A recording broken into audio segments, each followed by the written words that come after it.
Obrigado, Paulo, por conseguir se virar nos 10, aqui é menos ainda, né? Passo, então, também, se possível, por 10 minutos, professora Tereza, desculpe.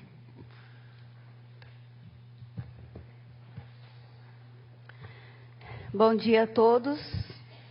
Quero inicialmente cumprimentar o Dr. Carlos e reforçar todas as falas de reconhecimento do trabalho do Ministério Público Federal em Chapecó, que eu acho que foi muito bem reconhecido, ele e toda a sua equipe, que também já incorporou essa questão, esse compromisso com a questão indígena e outras questões sociais também da região. E cumprimentar toda a mesa e todos os presentes. Enfim, eu havia estruturado a minha fala em 3 dimensões. Falar um pouco dos avanços, dos limites e desafios, e também mostrar um pouco ou pensar algumas possibilidades, algumas perspectivas. Como várias questões já foram abordadas, e o tema, e o pouco tempo demonstra a complexidade dessas questões, eu vou tentar, assim, ser de forma objetiva, apontar algumas inquietações, também algumas preocupações, a partir do quê? Das vivências. Então, a minha fala é em nome da UNO Chapecó, em nome da Licenciatura Intercultural Indígena. Temos 2 professores aqui, a professora Mara, o professor José Valderi.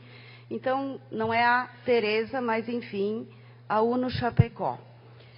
E o que tem chamado a atenção nesse processo, nessa trajetória, dessa relação que a gente vem estabelecendo na formação inicial continuada, desde 2009 especificamente? Então, é importante destacar que, em nível de formação inicial, a gente já teve uma turma formada com 37 professores e temos uma em andamento com 58. E o desafio maior é, de fato, também por parte de nós professores formadores, que não tivemos uma formação específica. E a gente precisa, a todo momento, se reinventar. Por isso a gente dialoga, faz autorreflexão, autocrítica, porque é uma atividade que exige muita mudança da estrutura do pensamento, inclusive. Então, esse é o grande desafio. E a gente sempre tem presente que, conforme as próprias diretrizes da educação escolar indígenas estabelecem, a escola é o espaço, né, que representa a reconfiguração e o fortalecimento da cultura indígena. Então, como tornar isso, de fato, efetivo no processo de formação inicial e continuada? Essa é uma preocupação. E aí eu gostaria só de destacar o que mais tem chamado a atenção e tem nos, eu diria assim, fortalecido, é de perceber no processo de formação inicial a mudança, o processo de emancipação e o quanto esses professores têm modificado o cotidiano da escola. Então, isso é uma coisa que nos tem deixado muito feliz. Um ponto, por exemplo, a nossa região é extremamente preconceituosa, e eu não vou entrar aqui na história do porquê, das demarcações, das disputas entre indígenas e agricultores, mas se constituiu aí uma cultura extremamente preconceituosa e raivosa em relação aos indígenas. E hoje, os professores indígenas têm o conhecimento, têm a interpretação, a compreensão do porquê se instalou isso. E que o conflito, que a luta, que a briga não deve se travar entre agricultores e indígenas, mas hoje eles têm a compreensão de como historicamente se construiu isso. E que o rival não é o agricultor.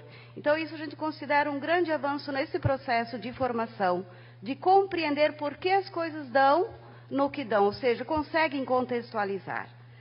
E do ponto de vista da formação continuada, que bom, né, que surgiu essa palavra a partir da década de 90, formação continuada, porque significa que nós estamos sempre em processo de reinvenção, de reconstrução, de retomada. E a formação continuada, o ano passado, em 2016, aconteceu algo bem importante, bem significativo, em Laguna, com as 3 etnias, de repensar, de desenhar um projeto político-pedagógico para a educação escolar indígena. Então, a gente deu o pontapé inicial e está em processo de construção a partir das diferentes etnias e diferentes espaços.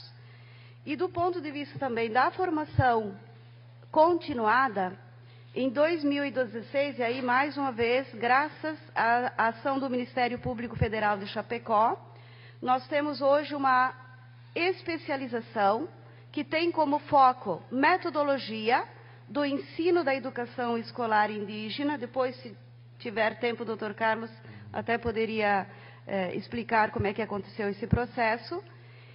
E eu diria assim, ó, nos últimos tempos, o que mais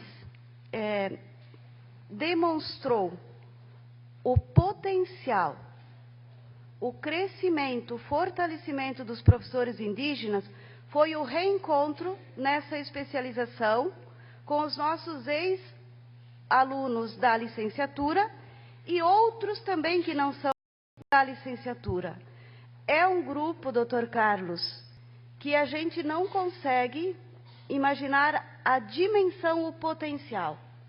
Então, quando a gente ouve algumas coisas aqui meio desanimador, eu fico pensando, mas com todo esse potencial, um grupo que promete muito. Então, eu acho que bem interessante esses 30 alunos da especialização. E outra questão importante também na formação continuada que nós estamos desenvolvendo com as escolas indígenas de Chapecó e Ceará é, de fato, sentar os professores das licenciaturas da UNO Chapecó, e em fevereiro sentar uma semana toda com as diferentes áreas, e a gente está planejando a partir das diferentes disciplinas, e o foco é como, de fato, garantir a relação entre a apropriação do conhecimento científico universal com as questões específicas da escola, da comunidade, ou seja, da cultura indígena. Também um trabalho que a gente percebe, depois os próprios professores poderão falar isso, a gente está aprendendo muito, e eles também com a gente, então um trabalho de troca muito gratificante. E a gente faz, num primeiro momento, o planejamento, depois senta, avalia a operacionalização e replaneja.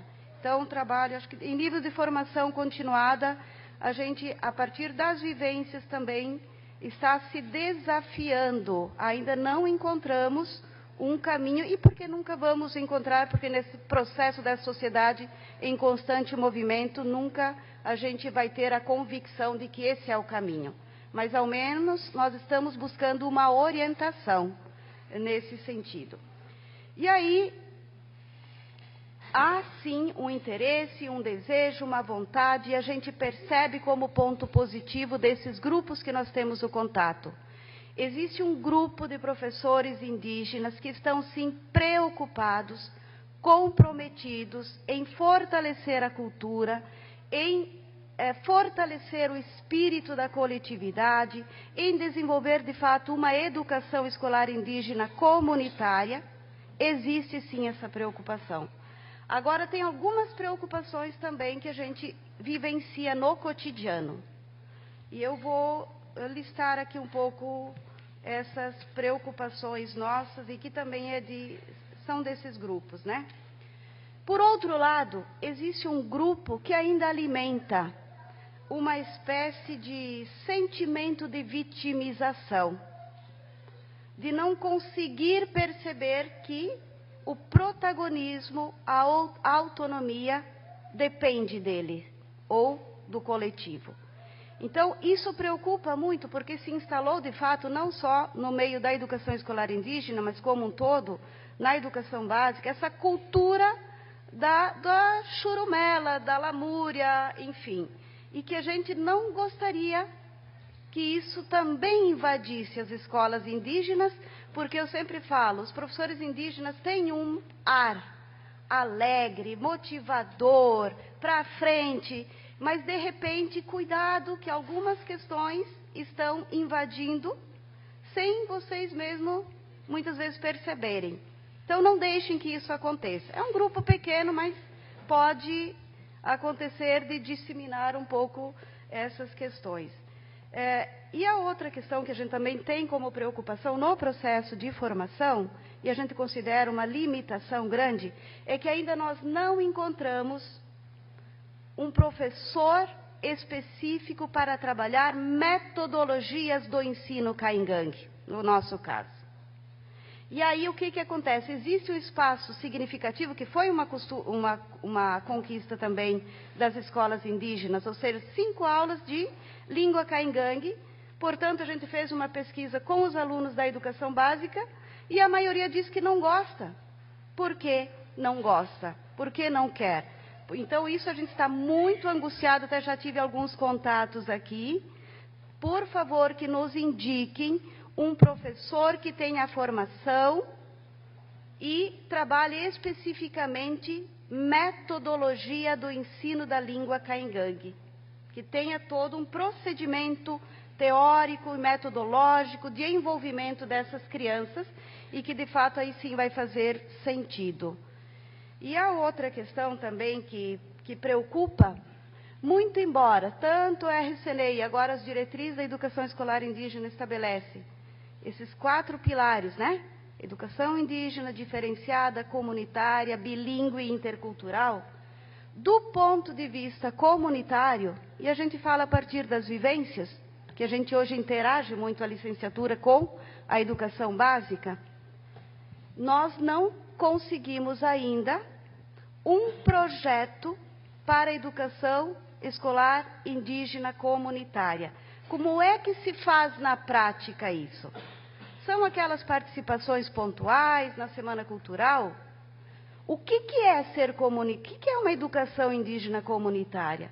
Eu senti falta aqui nesse encontro de muitas lideranças que não são professores. Como é que a gente vai querer que eles também se envolvam, apoiam, se eles não conhecem esse processo todo? Então, cabe a quem? A família que não tem esse conhecimento, essa compreensão, ela não vai se envolver por si só. Então, temos mais um desafio grande aí. E eu acho que discutir o conceito do que é educação escolar indígena comunitária de fato. Senhora, eu só vou Sim. solicitar, se possível, concluir. Eu vou concluir assim, apontando, então. Primeiro, eu acho que a gente precisa fortalecer, então, constituir esse projeto da educação escolar indígena comunitária.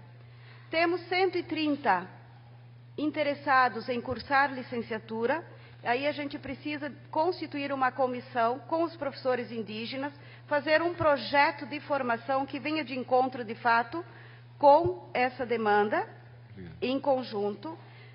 Eu também vejo que a gente não pode sair daqui hoje sem constituir aquela comissão ontem solicitada pelo secretário de Educação, porque senão a gente vai, né? E também nós precisamos garantir primeiro a nossa participação nos conselhos municipais de educação, nos fóruns municipais de educação, para depois avançar, sim, para o fórum estadual e nacional e conselho estadual e nacional. Então, basicamente. Obrigado, senhora Tereza.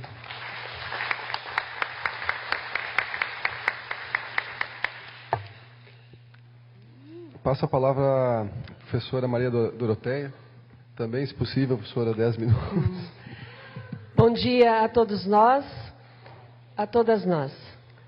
Meu agradecimento primeiro à procuradora Ana Lúcia Hartmann, por quem veio o convite à Universidade Federal de Santa Catarina.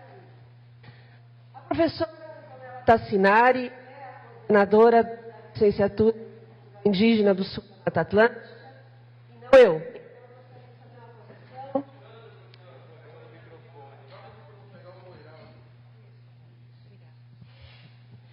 Então, eu gostaria de fazer uma correção de que eu faço parte da equipe de coordenação da licenciatura indígena da nossa Universidade Federal.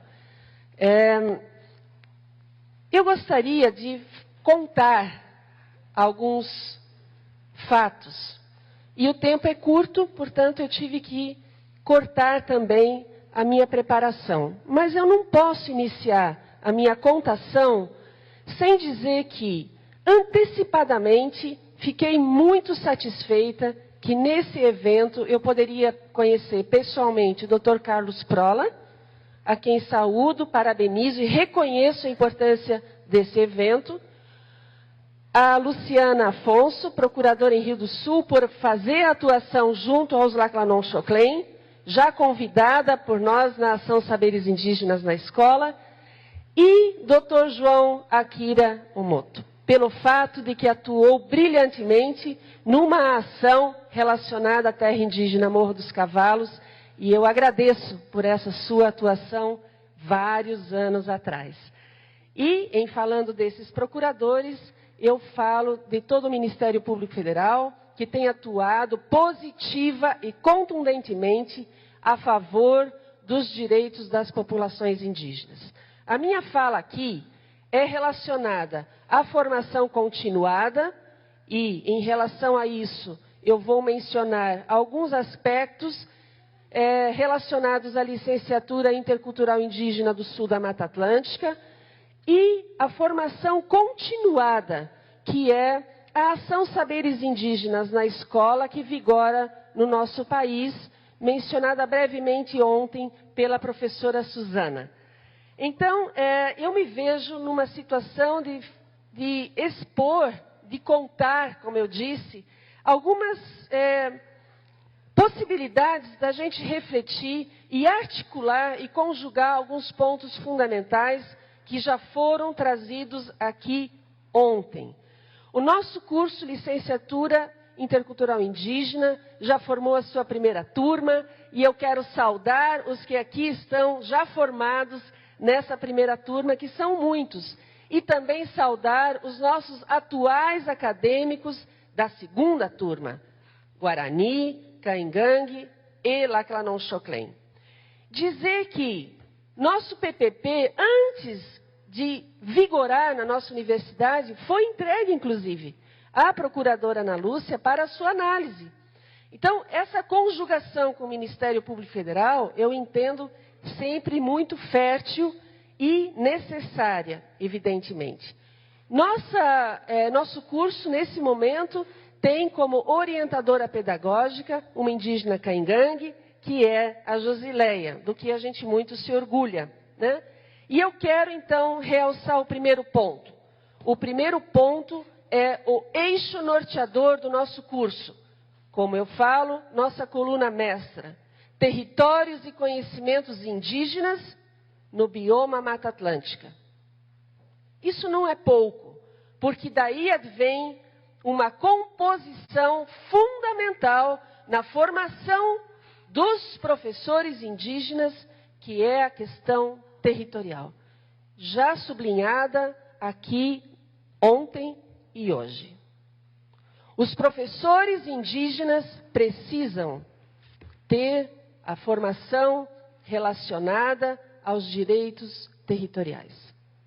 Para nós, isso é ponto pacífico, precisa ser trabalhado sempre e sempre. E quero dizer para vocês que o juramento feito pelos alunos formados em abril de 2015 traz esse aspecto. Os professores juraram trabalhar os direitos territoriais, entre outros, nas suas escolas, nas suas comunidades, nas suas terras indígenas, com as famílias, as lideranças e, evidentemente, os seus alunos. Então, é muito importante que nós tenhamos essa dimensão. Outra dimensão colocada no nosso projeto político-pedagógico é a participação de anciões, anciãs, sábios, sábias, especialistas. Já alcançamos o que queríamos? Não, falta muito ainda. E, evidentemente, não vou ter aqui tempo para falar de dificuldades, mas essa dimensão está colocada no nosso projeto político-pedagógico. E aí, eu necessito falar que os alunos se dedicam a projetos de pesquisa junto, inclusive, aos mais velhos, a esses sábios que eu acabei de mencionar. E essas pesquisas vão ser fruto dos TCCs, por vezes, já mencionados aqui pelo meu colega antropólogo, Marcos, não é? E que são muito lidos, a gente vê cada vez uma dimensão maior, e já sendo citados em dissertações e teses. E aí temos uma tese da licenciatura intercultural indígena, defendida por Clarissa Mello, em 2014. Sugiro a leitura. Passo imediatamente, deixando vários aspectos aqui que eu anotei de lado, para falar da Ação Saberes Indígenas na Escola, que é um programa do MEC, ambos são programas do MEC, tanto a licenciatura quanto a ação, SECADI, conforme já mencionado pela professora Suzana ontem. A Ação Saberes Indígenas na Escola é parte de toda uma articulação pensada justamente em termos de formação continuada de professores indígenas e tem uma consistência no Brasil todo. Em redes, há uma organização em redes. E nós temos aqui várias pessoas, não só na mesa, quanto no público, que participam da Ação Saberes Indígenas na Escola e que são professores indígenas, que são formados ou alunos atuais da nossa licenciatura. Então, me permitam, é fundamental nós fazermos essa articulação entre formação superior e formação continuada. Nós fazemos parte da rede Sul-Sudeste, Minas Gerais até o Rio Grande do Sul. Nossa primeira edição ocorreu 2015 e 2016, nós estamos na segunda edição. E, novamente, o nosso tema central é territórios de ocupação. É muito importante que nós entendamos isso. E aqui eu quero sublinhar mais uma vez, os anciões, as anciãs, são embasamento, são o patamar fundamental, essencial para esse trabalho. Assim que eu gostaria de colocar que é importantíssimo o que já foi levantado aqui ontem em relação à construção de material didático. E aí eu trouxe, para comprometer mais ainda, os participantes da Ação Saberes Indígenas na Escola, os bonecos dos livros. Aqui estão. Esses livros serão publicados, assim como cartilhas que servirão às escolas. E nós estamos vindo de um encontro de professores Laclanon Choclen, e foi a primeira etnia que já levantou o título do seu livro. Me permitam socializar com vocês. Essa reunião foi dias 25 e 26 dessa semana. O título acordado foi Consciência Laclanon Choclen em Ação. 2 pontos. Jeitos de ensinar e aprender na terra indígena Laclanon. E agora eu vou pedir que um Choclen Laclanon que esteve na nossa reunião fale esse título na sua língua. Porque o título do livro será essas 2 línguas, assim como eu creio que será nas demais. Bem, não teremos só livros. DVDs estão sendo feitos, banners estão sendo entregues. E esse material, portanto, vai servir e está servindo já para as escolas indígenas. Então, o que é importante compor? Compor uma coletividade. E é isso que já foi acentuado aqui tantas vezes. A coletividade de professores, alunos, lideranças, pais e mães, avós e avós, tios e tias, ou seja, os parentes. E na Ação Saberes Indígenas na Escola, nós temos visto isso acontecer. Evidentemente que em maior ou menor medida. Os mais velhos se sentem partícipes desse processo. E para vocês entenderem do que eu estou falando, o nosso DVD, que será compartilhado em 4 DVDs da primeira edição dos Guarani, nós teremos os encontros, ou como a gente chama, os grandes encontros. O 5º, inclusive, será na aldeia Biguaçu, cujo cacique está aqui na mesa conosco. Agora, no mês de junho, do 4º encontro participou a procuradora Ana Lúcia, participou também o reitor da nossa universidade. O 5º encontro Caingangue será agora dias 15 e 16 de maio, na aldeia Condá, e nós estamos com a aldeia Condá aqui presente também. E me permita, aldeia Condá, externar nesse momento o convite ao Dr. Carlos Prola para participar conosco desse 5º encontro em Chapecó. Porque a sua presença certamente nos enriquecerá. Professora Tereza, da mesma forma como já esteve conosco em outros encontros, e porque aos procuradores é bom perceber a organização desses encontros. Nesse boneco do livro Guarani, por exemplo, eu quero dizer que existe um documento base Guarani, traduzido parcialmente das falas dos mais velhos e das mais velhas nos encontros. É um documento destinado a quem? E eles falam só em Guarani. Foi traduzido com a ajuda de índios Guarani. E é destinado a quem, repito? O documento base Guarani é destinado à sociedade não indígena, às Geredes, à Secretaria, à FUNAI, ao Ministério Público Federal, a todos nós que precisamos entender as linguagens dos mais velhos para que nós possamos, de uma boa vez, entender o que é educação escolar indígena específica, diferenciada, plural, multilingüe, qualificada, etc., etc. É um documento também para os professores Guarani, sem sombra de dúvida. Então, eu preciso dizer que esse encontro me anima, mas também me preocupa, porque precisamos, sim, dando voz, mais uma vez, à professora Tereza, dar encaminhamentos.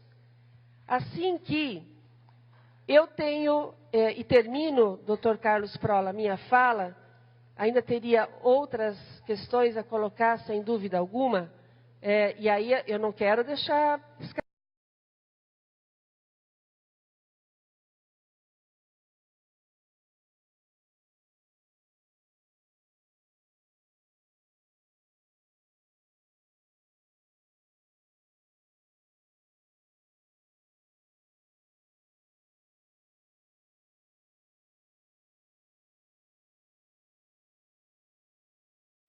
Ousar sair de sala de aula. Não pode? Pode. Nós dissemos, vão, façam, ousem, que tem que ser considerado como aula. Então o sistema não permite, eu digo, façam. Vocês podem dizer, está louca? Pode ser. Eu acho que não estou louca. Então vamos ousar. As ousadias ocorreram e foram maravilhosas e continuam sendo formidáveis. Outro verbo que nos carregou e nos carrega é inspiração. Que nós nos inspiremos mutuamente. E isso está acontecendo. Por quê? Porque eu entendo, a equipe entende e os participantes entendem que só existe possibilidade de um bom trabalho, de uma boa caminhada, se ela faz sentido e se ela nos traz alegria. Se isso não é possível, não há licenciatura intercultural indígena, não há ação saberes indígenas na escola, não há programa de pós-graduação, como o de antropologia, que tem recebido alunos egressos da nossa licenciatura, que seja possível levar adiante com boa energia. E essa fala, Dr. Carlos Prola, que faz eu encerrar, não é, esse meu momento aqui de socialização do que eu contei. Tão pouco em relação à licenciatura intercultural indígena da Universidade Federal de Santa Catarina, única licenciatura intercultural indígena em instituição federal de ensino superior na região sul. E, como eu já mencionei, da ação Saberes Indígenas na Escola. Então, Dr. Carlos Prola, só permita que Laclanon Choclen fale para a gente o título do livro na língua. Repito, então.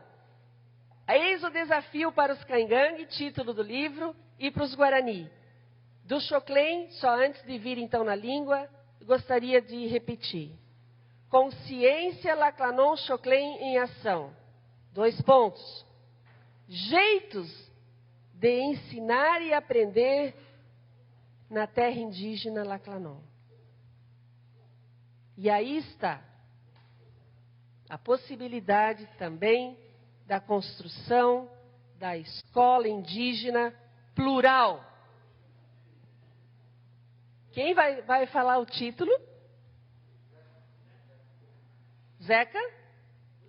Professor José Ndilicuzum.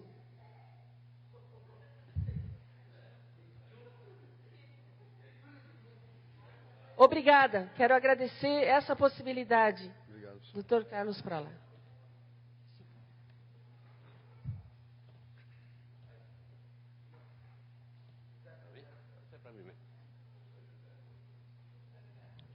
Bom dia.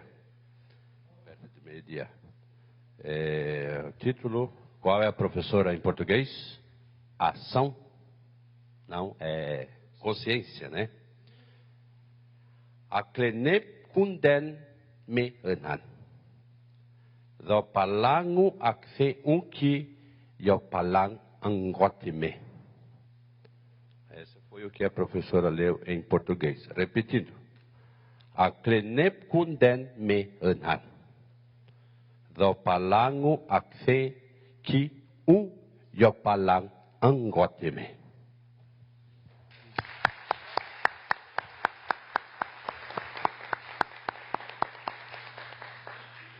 Obrigado, professora. E eu tinha uma proposta para fazer e uma consulta aos indígenas, né? A gente passaria a palavra para o professor Namblá, para encerrar a exposição da mesa, encerraria depois oficialmente o evento, né? E a gente permaneceria aqui nesse espaço por uma meia hora para discutir aquela proposta do secretário estadual da Educação e talvez sair com formato de comissão já para que essa coisa avance. Não sei se... Vou fazer que nem no Tribunal de Contas, né? Quem estiver contrário, que se manifeste. Então, aprovado por unanimidade, pessoal. Certo? Passo então a palavra ao professor Namblá, para encerrar.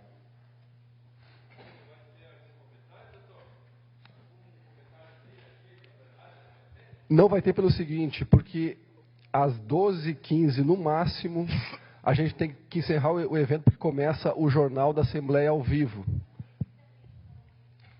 Sim, mas a gente encerra, porque eles têm que encerrar a transmissão daqui. Né? Vou fazer uma brincadeira. O sistema não deixa, o sistema não aceita.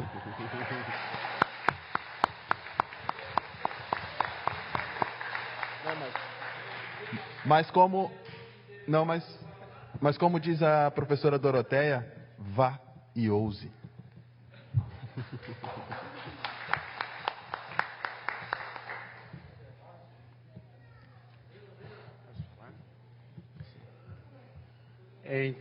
Em qualquer um liye no me amo angjok senjo me camben me ameki.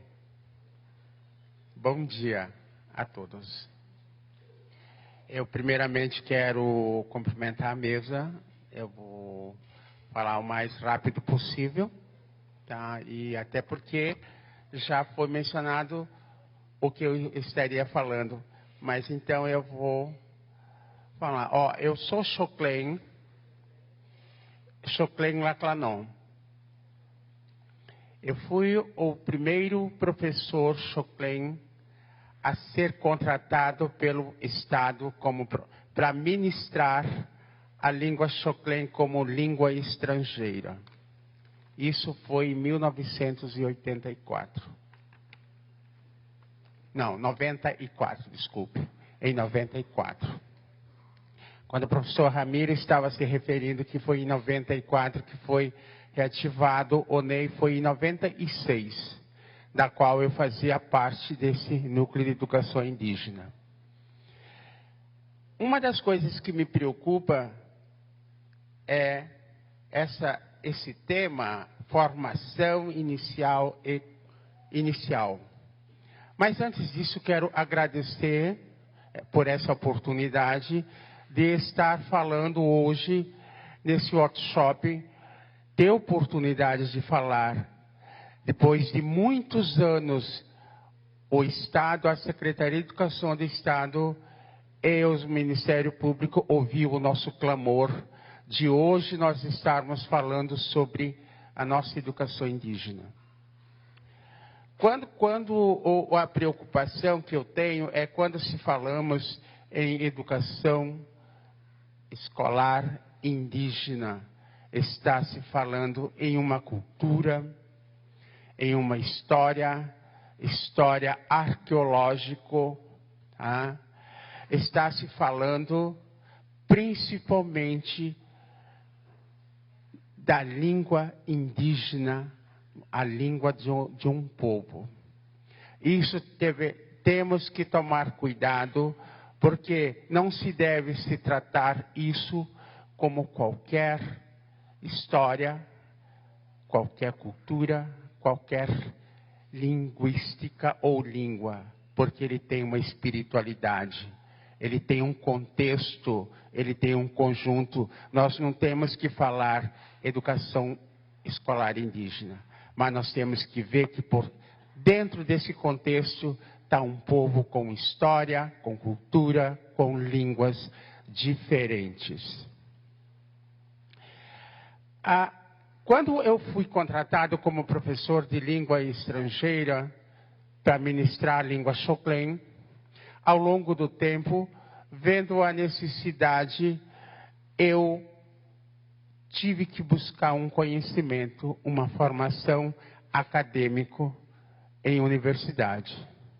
Como a gente teve vários contatos só com antropólogos, pensei, eu vou fazer antropologia para ajudar meu povo a revitalizar a língua materna.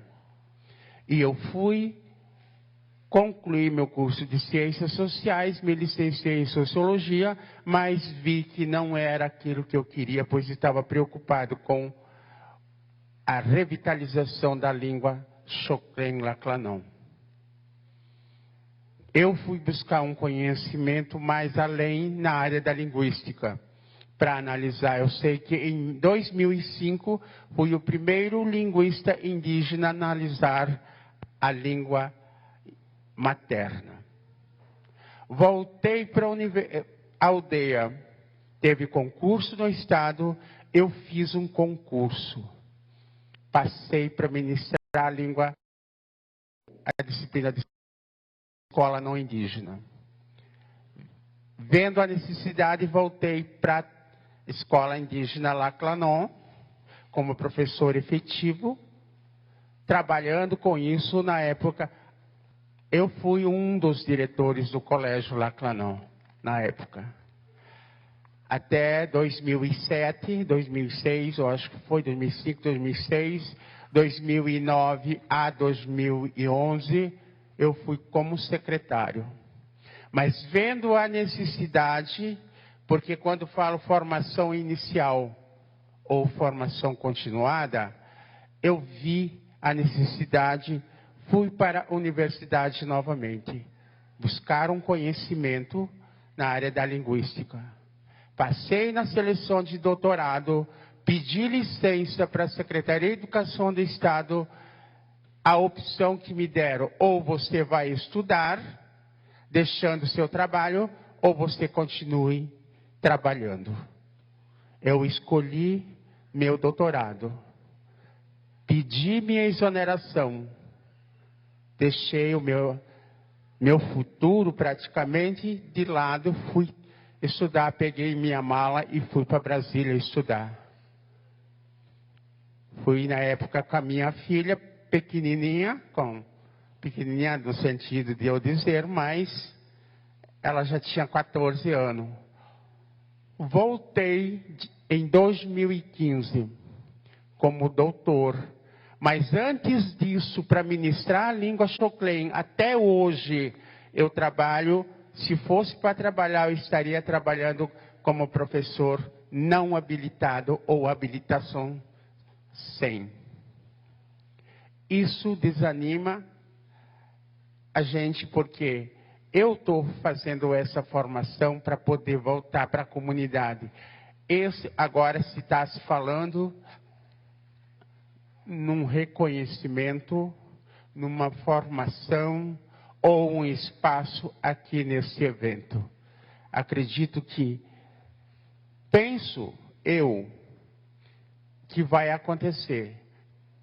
Mas o que também, por outro lado, eu vejo, tomara que não seja um dos qualquer evento ou seminário que se fale sobre educação, mas que isso venha acontecer na real, que os professores tenham seus espaços e reconhecido como professor, como qualquer professor cidadão. A formação, fui buscar, voltei, mesmo não ou não me dando oportunidade, voltei. Hoje eu sou professor, convidado para ministrar a língua Xoclen no magistério indígena pela Secretaria de Educação do Estado. Como professor e não valorizando o título que eu tenho como doutor. Mas isso que me faz ser diferente, me sentir e ter orgulho de mostrar que o que eu fui atrás, eu consegui, e eu estou mostrando o meu trabalho para a Secretaria de Educação. Não me deram oportunidade, não me deram chance, sem orientação, tive que pedir exoneração. Mas estou aqui e continuo. Hoje, sou professor, substituto na UFSC. Trabalho na licenciatura intercultural e quero fazer esse concurso também quando estiver no Estado. A formação inicial, se fala aqui, é muito importante a formação inicial e uma formação continuada. Agora, a preocupação é, não adianta formarmos professores indígenas sem ter uma capacitação nenhuma. Porque como qualquer outro profissional, tenha uma capacitação. Para se ter uma ideia, um cirurgião dentista, um médico está sempre se aperfeiçoando mais. E um professor indígena tem um conhecimento, busca um conhecimento inicial. Será que esse continuado existe ou vai existir ainda? Uma das coisas também que eu penso, nessa formação, eu gostaria de que se pensasse também em uma formação específica para os alunos especiais indígenas. Porque é uma realidade entre os povos indígenas.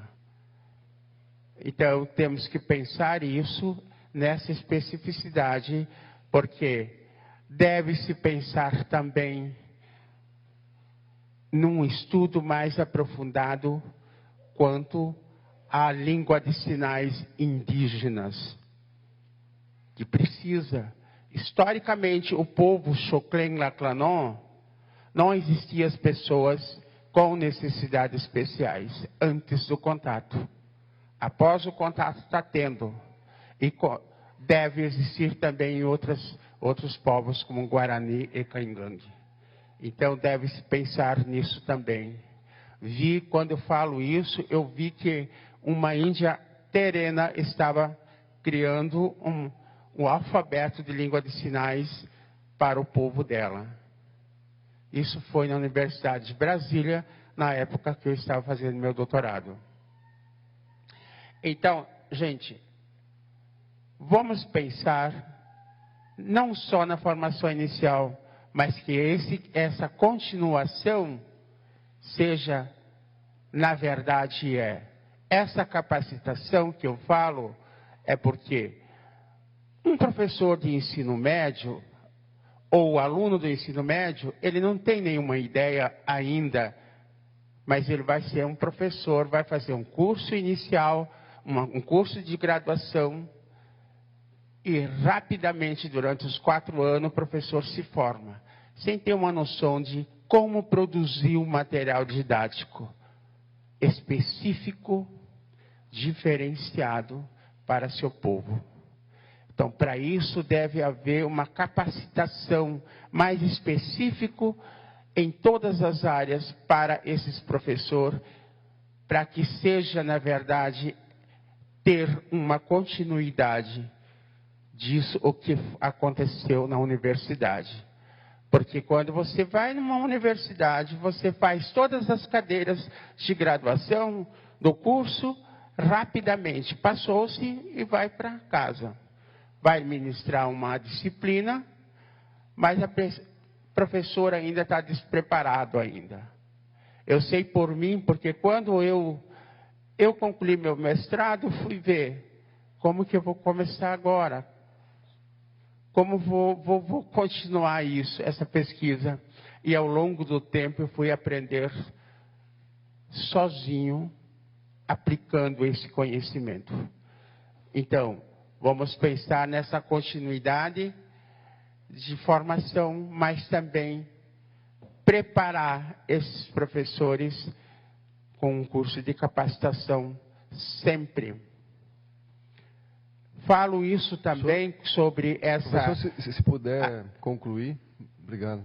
No caso, o curso de magistério, eu sou professor de lá. É uma coisa tão rápido no curso de magistério para as 3 etnias.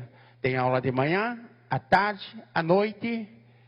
Que professor que nós estamos formando ali? Essa é a minha preocupação. Então, gostaria que essa formação iniciada e continuada esteja, na verdade, acontecendo nas comunidades indígenas, na educação escolar indígena. O meu muito obrigado.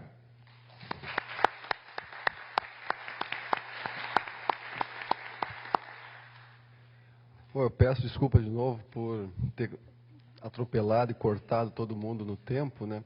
Mas realmente é uma impossibilidade física, a gente não tem como continuar com o debate sendo transmitido, né? E, bom, então encerro o evento oficialmente. Acho que foi produtivo, acho que a gente vai conseguir avançar bastante com relação à educação escolar indígena, especialmente em Santa Catarina. Espero que no Rio Grande do Sul e também no Paraná esse debate se inicie e se construa um caminho nesses estados também, certo? Agradeço a presença de todos, especialmente os indígenas, lideranças, professores, colegas aqui presentes, especialmente do Ministério Público, demais autoridades, e encerramos então esse nosso evento, ok? Muito obrigado. Hein?